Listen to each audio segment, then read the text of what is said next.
My name's Jamie Stanley. I work upstairs. For many years, I worked with my esteemed friend, Joan Ennis, who I know is a quilter. And I thank you for coming this morning. I think Rose came to this program because I literally snagged her upstairs. She was innocently walking by, and it started about something else, didn't it? Buttons. That's a whole other story. But I'm absolutely delighted that she came. And will share her expertise with you. I know Rose is a very modest person, and so thanks, Rose. And here we go.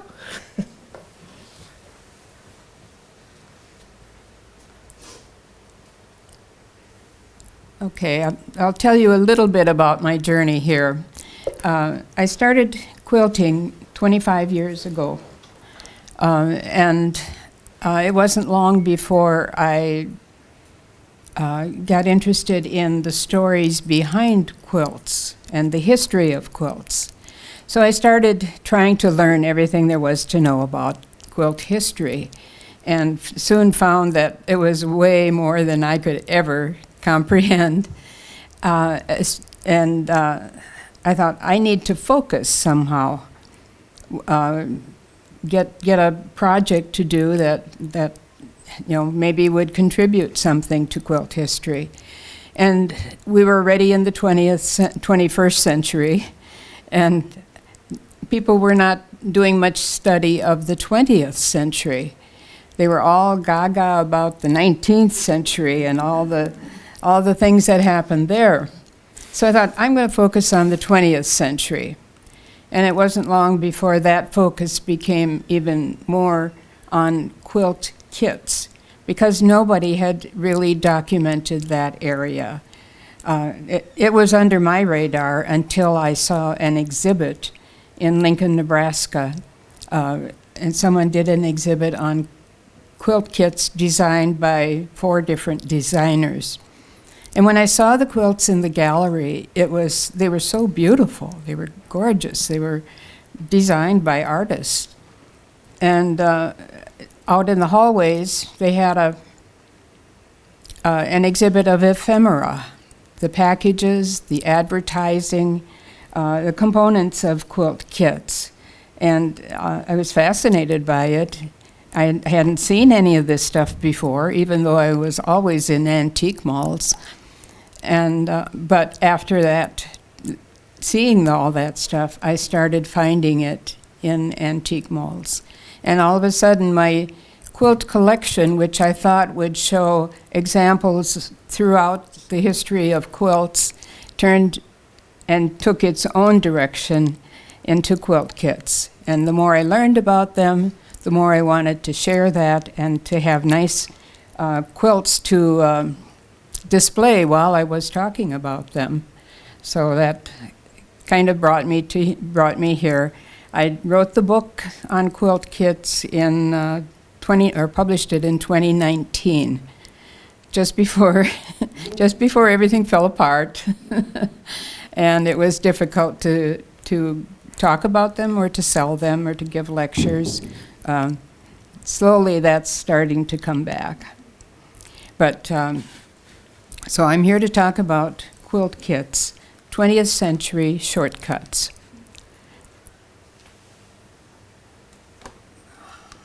Excuse me. At the beginning of the 20th century, you could order everything you would need to build a house: lumber, shingles, hardware, etc., from the Sears catalog. From 1908 to 1940, you could even order a kit for building several styles of houses. The kit would include 10,000 to 30,000 pre-cut and pre-fitted members and elements, and a book-length instruction manual.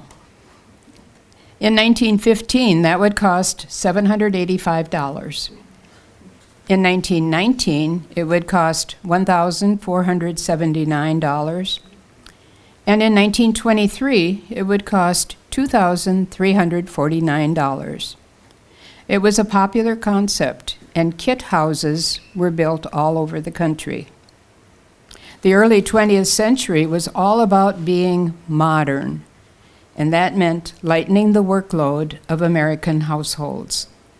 Many home appliances were invented after World War I, including washing machines, electric irons, vacuum cleaners, refrigerators, water heaters, toasters, and electric stoves. All of these made the work of a housewife much easier and faster. Homespun fabric and dressmaking gave way to ready-made garments. In a sense, boxed cake mixes and pudding mixes were kits because they assembled the ingredients in a convenient package. Providing a kit for assembling a project was also a modern invention. It saved time spent in shopping for components, and those components were often pre-cut. That brings us to quilt kits. Making a quilt in the early decades of the 20th century was a very time-consuming activity. Here's what you had to do before you could sew the first stitch. You had to draw the design, shop for fabric, trace the design on the background fabric, make templates for each part of the design, draw around each template on the fabric as many times as needed to complete the design, and then cut out each piece with scissors.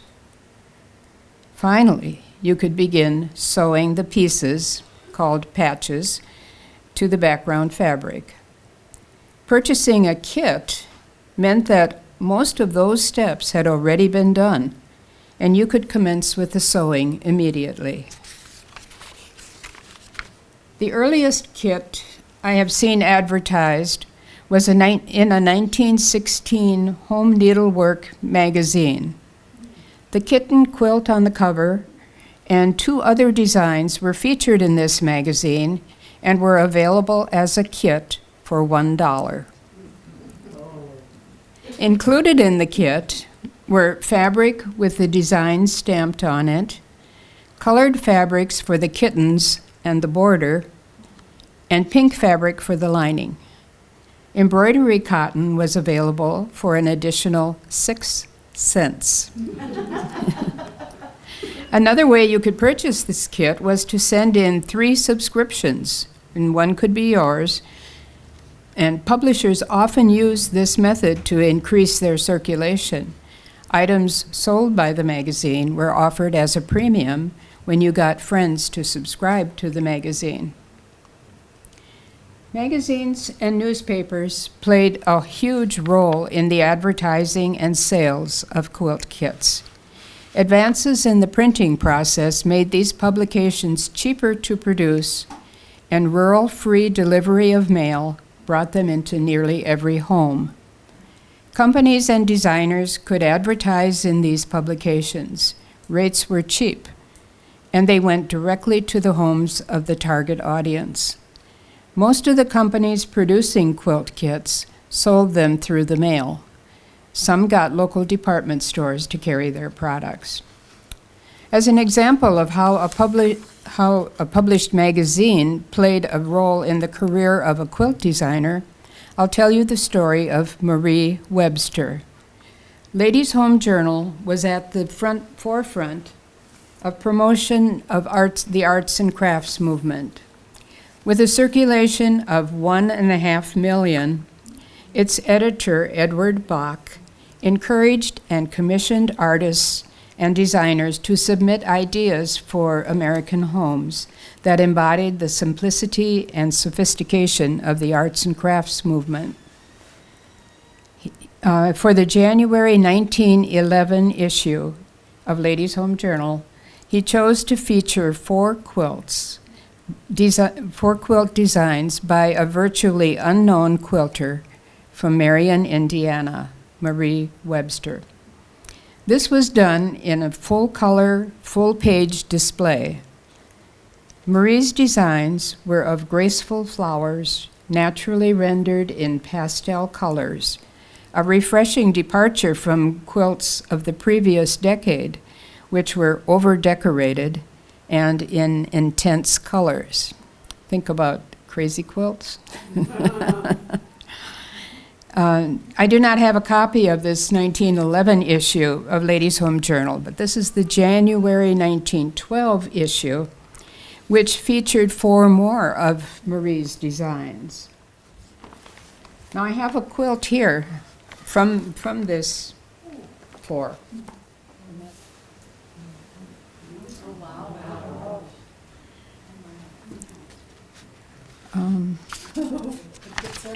As I said before, Marie's designs featured natural-looking flowers. These poppy plants show the whole life cycle of the poppy plant: buds, open flowers, and seed pods. And it's beautifully stitched with tiny stitches. But it was a very refreshing type of new design in quilting. Thank you, Keith. You're welcome. It's good you're tall, too.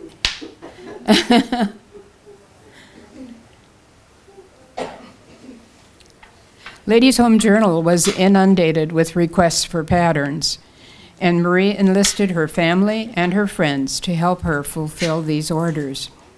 Her quilt designs were featured in Ladies' Home Journal several more times in the next few years. In 1915, she published a book, Quilts, Their Stories, and How to Make Them. The book was mainly about the history of quilting, and she did quite a bit of research in writing it. It was the first book on quilts published in America, and Marie Webster was accepted as the authority on quilts. Her home in Marion, Indiana, is now the Quilters Hall of Fame. In 1920, Marie Webster put together a small catalog of 15 of her quilt designs, which were now available as quilt kits. The background fabric was stamped with the quilt design, and the applique patches were stamped on colored fabric, and they, of course, then had to be cut out. I can't say that she was the first to offer her designs as quilt kits, but she was certainly one of the first to do so. There were many companies putting together and selling kits for making quilts. I did research on about 40 of them. Some of them were cottage industries, working out of the homes of the owners. Some were short-lived. Nearly all of them were actively selling quilts during the 1930s. So it was a really big thing then. A few of them grew into large companies, and some of them are still doing business today. The kits themselves varied in size and in what was included in the kit.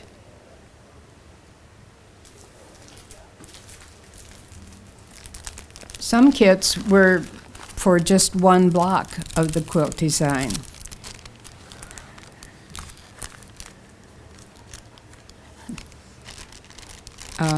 This is a kit for a Dresden plate, one block of a Dresden plate, and it was sold for 10 cents.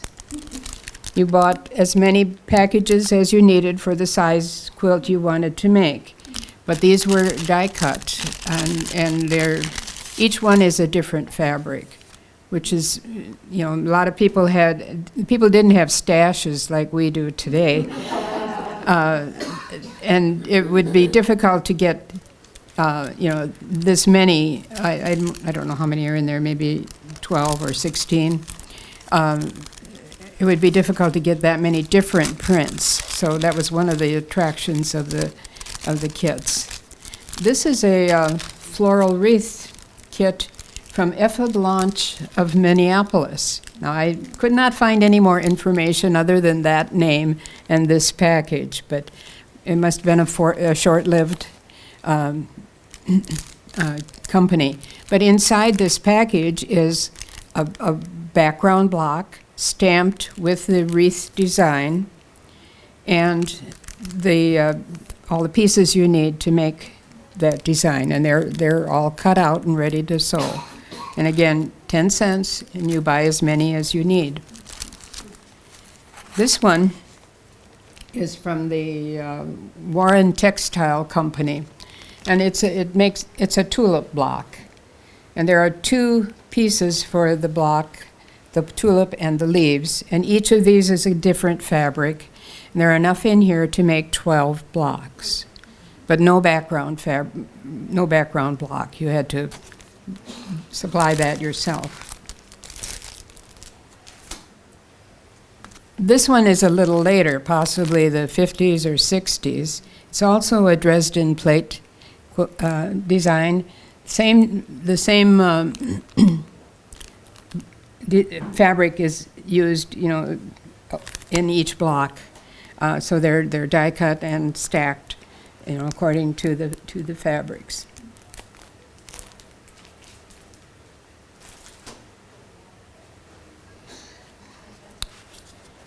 Many kits were just blocks stamped for embroidery.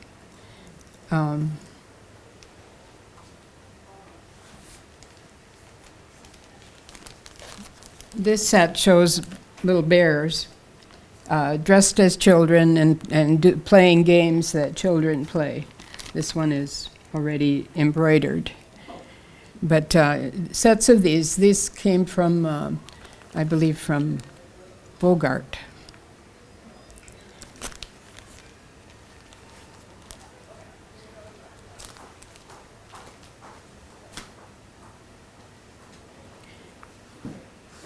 Many kits, or the quilts also, I have some finished quilts that were made from embroidery, blocks stamped for embroidery. So we take the purple one next. Turn around. That's great from this side. Okay.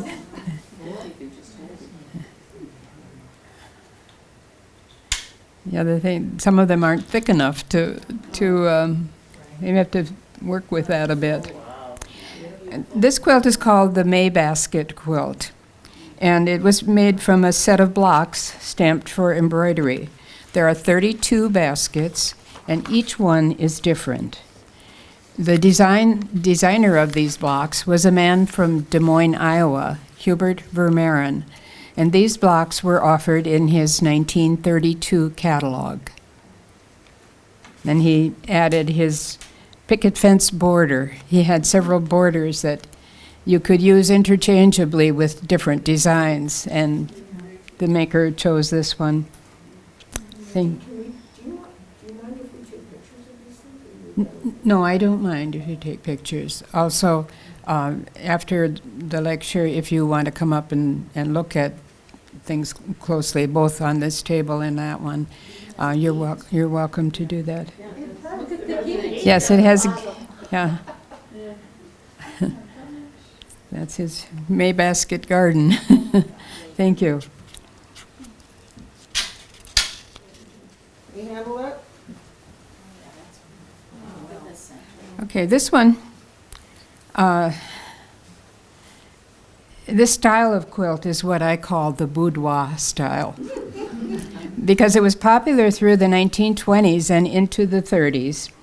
And boudoir quilts were usually made of slippery luxury fabrics, such as charmeuse, satin, and rayon, and probably emerged as the type of furnishings that movie stars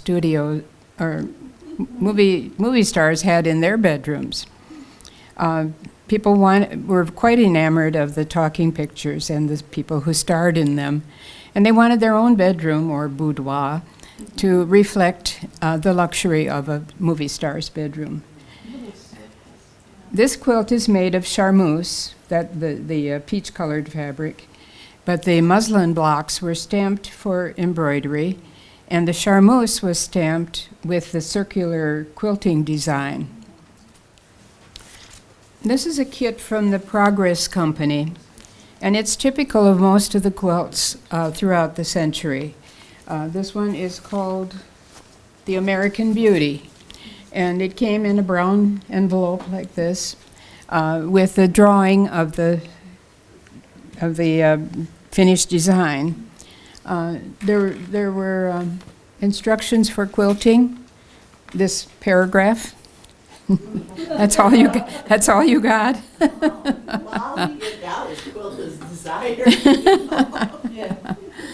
And then also a list of things that were required for making the quilt that were not included in the package, such as embroidery thread and backing.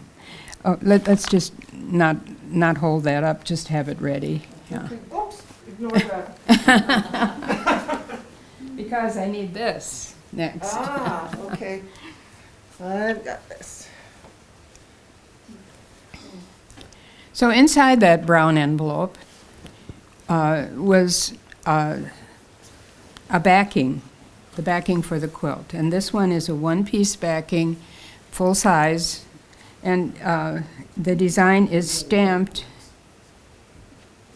Yeah, you don't need to open it up fully, you can get the idea, but the design is stamped. The placement of the applique patches is indicated by solid lines, and the quilting designs are indicated by dotted lines. And from where you're sitting, you probably can't see the dotted lines. They're tiny. Well, you don't, they were just a line. But yeah, they tried to make them a little lighter so that they would not be so obvious after the quilt was finished. And the placement for each design has a number, and then your colored fabrics were also stamped with,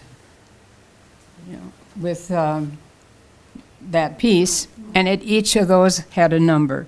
So it was like, cut one out, find where it goes, and you can applique it down. Also included in the kit were bias cut fabric. The narrow stuff was used for the stems, the flower stems, and the wider bias was used for the binding, which went around the outside edge of the quilt. But that's what you would get in your kit. Large floral applique kits were sold in Hirschner's catalogs for nearly 50 years. They first appeared in 1937 and were in every catalog until sometime in the 1980s. During that time, 22 different designs were sold. Now here are 4 examples of Hirschner's designs. A rose,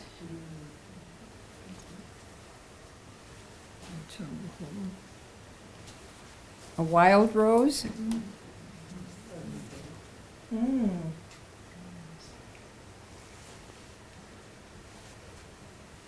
pansy,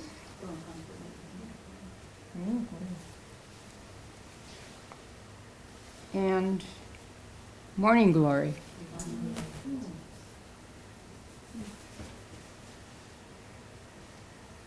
Now the kit included stamped fabrics for the flowers and the leaves, but the background block was not included. They were always sold in sets of 12. But you could also purchase what they called mounting blocks. And this is a mounting block. It has a quilting design on the 4 corners. And that grid in the center is for placement of the flower. It gets covered up by the flower. But these were extremely popular. And who was the designer of that? We don't know who the designer was. They were sold by Hirschner's, Okay. and they were advertised as exclusively Hirschner's. Hirschner's didn't make kits. They sold other people's kits in their catalogs. But this is the only one that they claimed was exclusively Hirschner's. But they could have had someone, a company make them for them. Leeward sold similar ones. And the next quilt is one of Leeward's designs. It's an orchid quilt. Yes, thank you.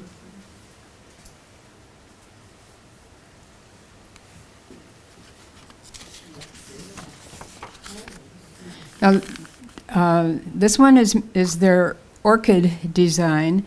The maker of this quilt purchased 2 sets of mounting blocks. One set for the flowers, and then the other set she used as alternate blocks and turned that grid into a quilting design. One of the designers that I researched began her career as a quilt designer by entering a contest sponsored by a newspaper. Ruby Short was an art teacher, fresh out of Parsons School of Art, and teaching in Independence, Missouri, near to Kansas City. The Kansas City Star was promoting the animal storybooks by Thornton Burgess. I don't know if any of you grew up reading Thornton Burgess's animal stories, but they were bedtime stories he told to his son, and they eventually turned into a book of collected stories.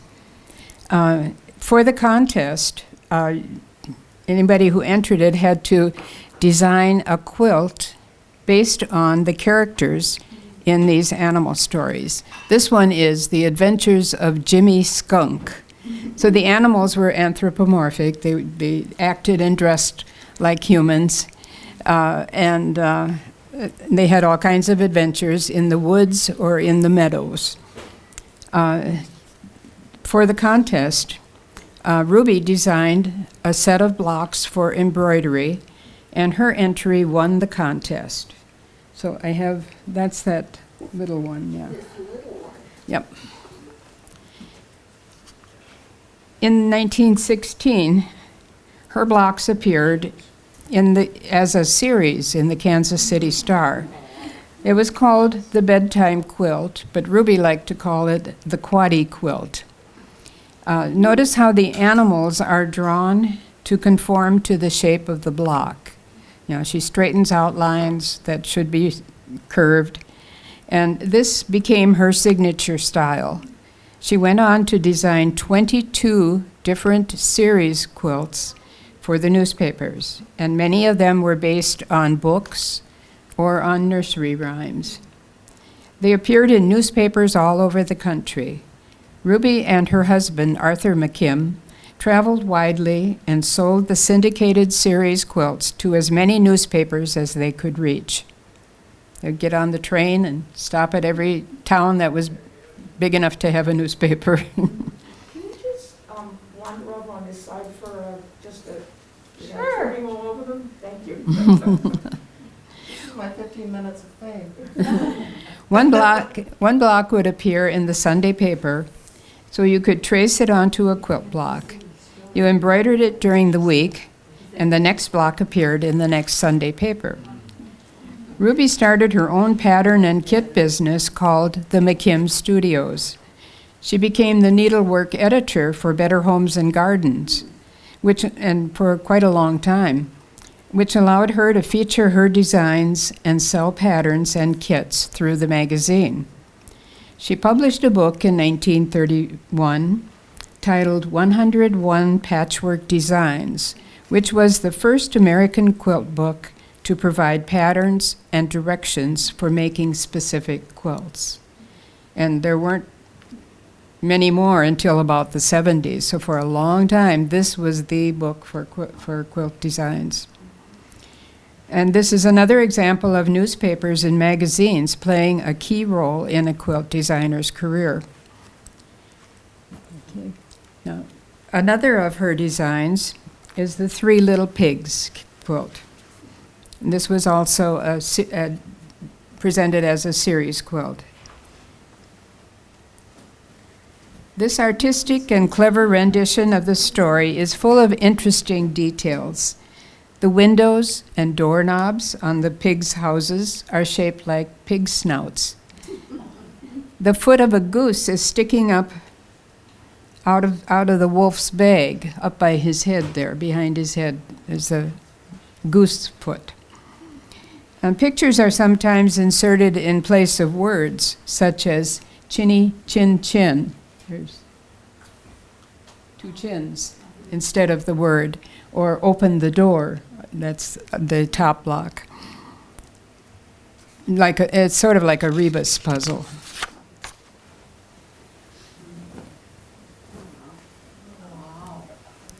At the turn of the century, states were beginning to choose a native bird or flower to represent the state as a state bird or state flower. In the 1930s, sets of quilt blocks began appearing for a state bird or a state flower quilt. Some of these were stamped and ready to be embroidered. That way, want to move over that way? Others were transfer patterns with inks designed to transfer to fabric using a hot iron. I researched 39 different sets of bird and flower quilts for my book, State Bird and State Flower Quilts, which I published in 2013. This example was called the Educational Quilt. Each block shows the outline of the state, a star for the state capital, the name of the state, state bird, state flower, the date of admission to the union, and a numeral to indicate the order of admission. The blocks are arranged in order of admission, so the 13 colonies are at the very top, and then the numbers are consecutive down to 50 states at the bottom. The quilts depicted 48 states up until 1959, when Alaska and Hawaii became states. And many sets were revised at that time so that they included them all. And this one included this map of the United States also. And this, because this is not layered and doesn't have a batting and backing on it, it would probably be considered a bedspread.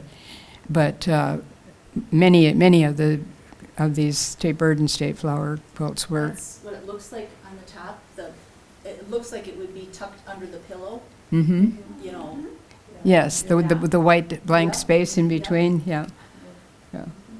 And this is the only example I've ever seen of having a ruffle around the outside edge. Bunting.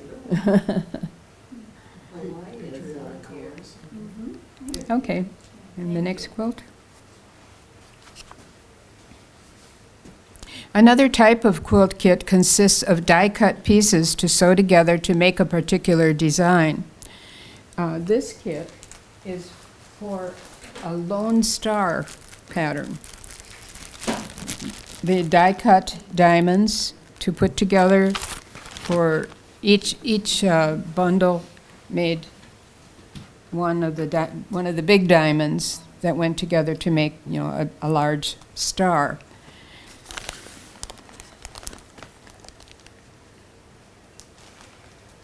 And the next quilt is also a Lone Star quilt. This is what the Lone Stars look like when they're completed. Yes, this one. I think this woman had disposable income because sateen, the quilt is made of sateen, and that was the most expensive quilting fabric available at that time, and she has it on the back too. What is that made? It was in a 1932 catalog, so I don't know when it was made. Is it got a thing down on the bottom? Is that a label on the bottom of the quilt? On the bottom. Switcheroo? Oh, no, that's my label. That's your label. Yeah, that's a label I put on it. Oh. But it just, when sateen just kind of glows. And I don't think this had a lot of use. I think it was kept for good. And so that's why some of these quilts, remain in remarkable condition, even though they're nearly 100 years old. Beautiful. It pops. And this was designed by Hubert Vermeeren, the same one who did the May basket quilt. Rosie, how is that related to the indigenous star? Do you know? No, I don't. Hubert was from Iowa. I mean, it's a pattern that goes way back. They've always made stars from diamonds, and I don't know when the native groups, took that up, because I don't think quilting was something that the indigenous people did I think that was introduced to them. But they certainly have adopted this pattern, and that they make many Lone Star quilts like that. Well, it's the same as the pattern in the big statue. Yes. South Mhm. Dakota. South Dakota, yeah. Yeah. On the banks of the Mhm. Missouri. Okay. Now, is that hand-pieced or machine-pieced? It is hand-pieced. Oh, Yeah. Yeah. okay. It's amazing, you know. Yeah. Of course, that's the way to get it flat. Yes. That's the way to get it right, yeah. Sometimes we stretch fabrics. A diamond is all the sides are bias edges, Yeah. and if you don't handle them carefully, they stretch. And if you're tugging, and you're liable to stretch them, and then they look like a volcano when you put them on a table. Okay, the next quilt, please. And keep you busy here. Yeah. This quilt was made from a pieced quilt kit from the John C. Michael Company in Chicago. Their kits were marketed as Mickey quilts. This is very long, so you might want to just turn it sideways. And just, Oh, wow. Oh, my goodness. okay. Wow. Hand-pieced. And it is hand-pieced, yes. Yeah. In the 1930s, this company made house dresses and aprons. And the kits were made by die-cutting the trimmings from cutting out the pieces of the aprons and dresses. And they would cut them into squares or diamonds or triangles or whatever shapes they needed to make a particular design. The kit contained 6,000 squares and sold for $5. But no, in those days nobody would have that much in their stash, so you can see why the kits were popular. Making this quilt required 5,285 squares, so you had a few extra. And each row of color consists of a solid color and 3 prints in that color. Other companies selling kits, may have used the same pattern. In fact, they did. And the order of colors is what tells me that this is a Mickey quilt.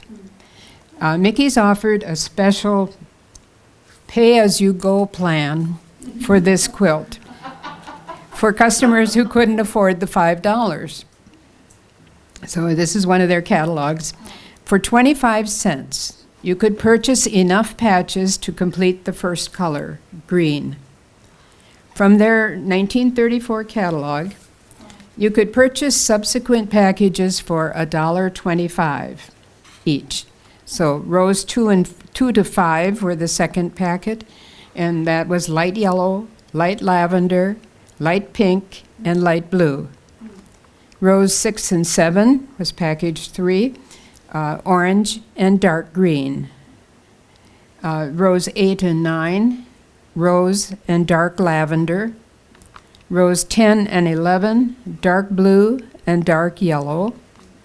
And the last package was row 12, black, including double patch edge, which was sewed together and turned to form a finished picot edge.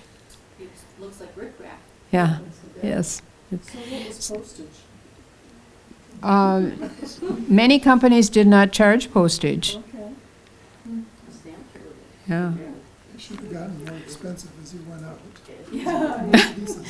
Yes, you do have more pieces, but I don't know. It was just a way to make more sales, You also have more time sunk, Yeah.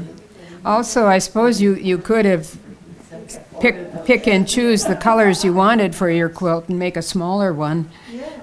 You could do whatever. You could quit anytime you wanted.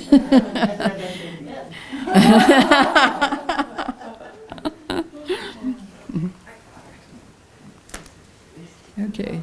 The Mickey Apron Company, the Mickey Apron Company must have been located near Lake Michigan in Chicago, because women from the neighborhood would walk down to the lake to catch fish for their suppers. And if they caught extra fish, they could stop at Mickey's and trade their extra fish for a bag of fabric trimmings. This story came from the granddaughter of one of the owners.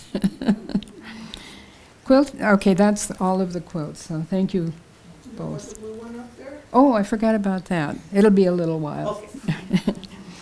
Quilt kits played an important role in quilting in the 20th century.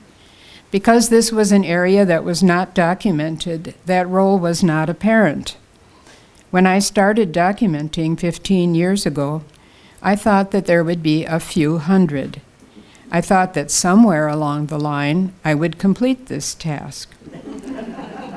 On my website, quiltkitid.com, and I have some business cards, some cards back there with my website address on it, I have posted the documentation of nearly 4,000 quilt kit designs.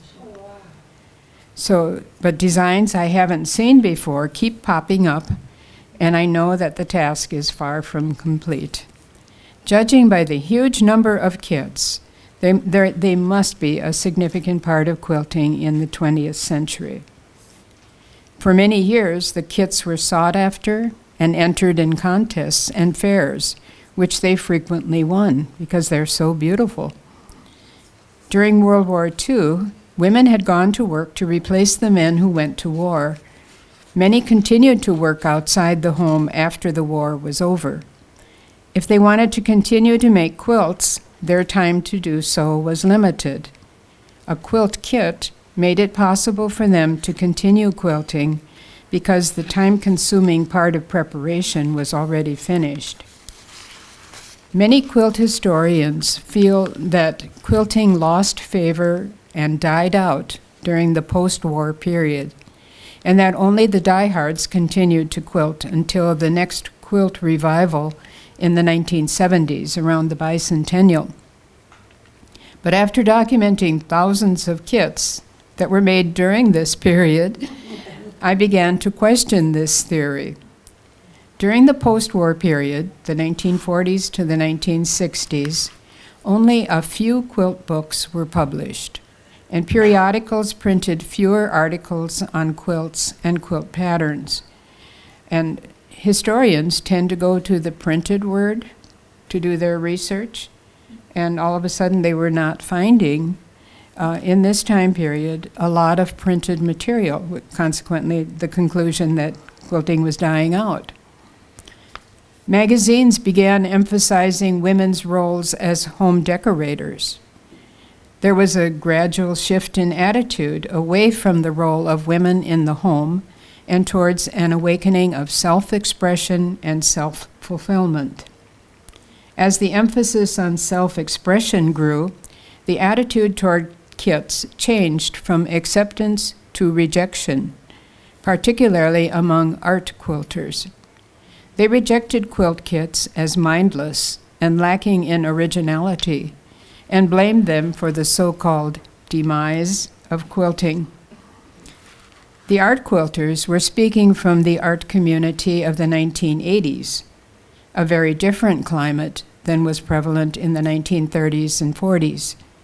So rather than causing the demise of quilting, I believe the quilt kits kept people quilting until the explosion of new ideas, techniques, and published materials of the 1970s. In the 1920s and 30s, companies like Hirschner's had 2 pages of quilt kits for sale in their catalogs. This gradually increased to 10 or more pages in the 1970s. So Hirschner's was very sensitive to what their customers wanted, and they would not have carried products in which the public no longer had an interest. So the rejection of quilt kits is sometimes still apparent in shows, because for a long time they were not allowed in shows because they were not original designs. It was more of an expression of workmanship, because many of them are very beautifully done. I'm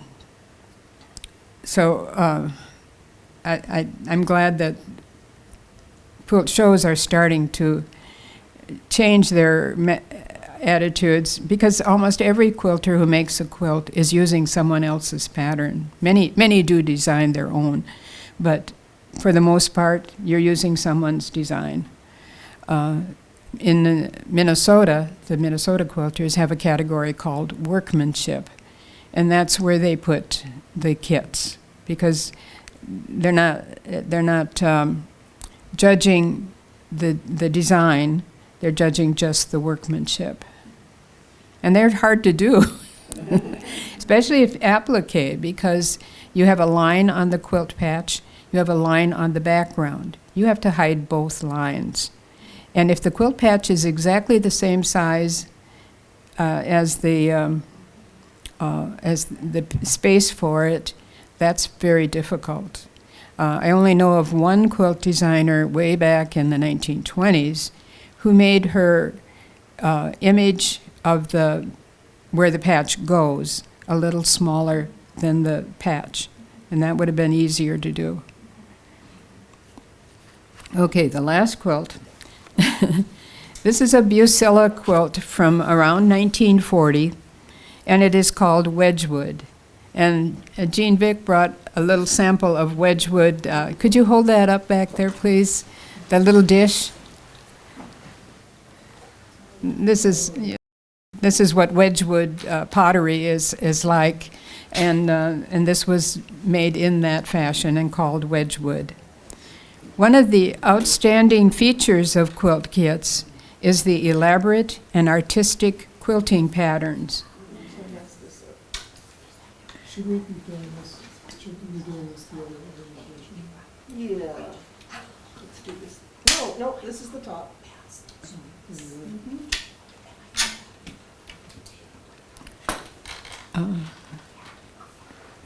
Okay, if you notice, especially the quilting designs on this quilt. I found it as a completed quilt top. The applique and the embroidery was all finished. And I decided I was going to quilt it, which was difficult because the patterns were stamped in blue on blue fabric. So somebody before was talking to me about how hard it must have been to quilt in poor light. This would be an example. I had to have a very good light to do this, but I couldn't really see those designs until I stitched them. So that was fun, just seeing that pattern emerge. So it has become one of my favorites, and it's on the cover of my book. So you quilted it. I quilted this one, yes. All right, thank you. If you've enjoyed these selections from my quilt collection, you'll find the rest of the collection pictured in my book. You'll also find many stories about the designers, the sellers, and the makers of quilt kits, and the times in which they lived. The books are for sale in the back of the room, where Jean Vick will help you. Jean, you have been a great audience, and I'd be happy to answer any questions you might have. Otherwise, thank you.